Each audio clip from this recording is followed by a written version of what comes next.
దాన్ని నేను చాలా తీవ్రంగా ఖండిస్తున్నా.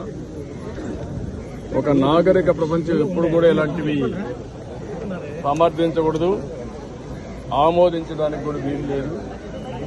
ఎవరైనా సరే ఆడబిడ్డల జోలికొస్తే అదే చివరి రోజు కావాల్సిన అవసరం ఉంది.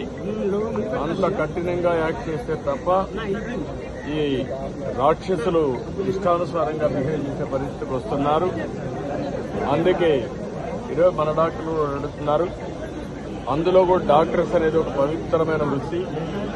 జీవితంలో చాలా సంవత్సరాలు చదువుకుని పర్సనల్ లైఫ్ కానీ కనీసం ఫ్యామిలీ లైఫ్ లేకుండా ప్రజాసేవ కోసం ముందుకు పోతూ ఉంటారు. అలాంటి ఆడబిడ్డలకు సెక్యూరిటీ లేకుండా పోవడం చాలా దారుణం. అందుకే తప్పకుండా ఒక ప్రత్యేక చట్టాన్ని తీసుకొస్తాం. చట్టాన్ని తీసుకొచ్చి ఏదైతే కర్ణాటక వీళ్ళు చేశారో అలాంటి